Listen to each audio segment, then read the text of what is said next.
C'est par la zone non accessible au public de l'aéroport que 8 hommes cagoulés et armés sont arrivés sur le tarmac à bord de 2 véhicules. Nous sommes le 18 février 2013, il est presque 20 h. Tout se passe très vite. Leur cible, un avion suisse, à son bord des diamants et des métaux précieux. 3 minutes plus tard, le casse du siècle est commis. Les truands s'échappent avec un butin de 37 millions d'euros.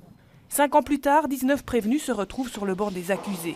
Tous auraient participé au braquage à des degrés divers, mais un homme manque à l'appel, Marc Bertoldi, considéré comme le plus important des receleurs et actuellement incarcéré en France pour une autre affaire.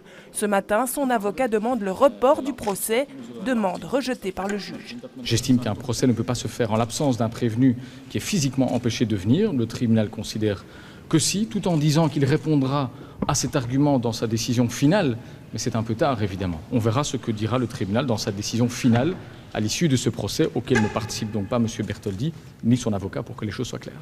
Du côté des avocats des autres prévenus, c'est l'incompréhension. Mon client, il est soupçonné d'être celui qui aurait recelé les diamants immédiatement après le casse, dans les heures qui ont suivi, et il me paraît quand même que son droit le plus strict serait, le cas échéant, d'être confronté à celui qui est suspecté d'avoir organisé le dit casse. Ne soyons pas hypocrites, M. Bertoldi fait partie de ce dossier comme les autres prévenus. Nous avons le droit de l'entendre, nous avons le droit de lui poser des questions.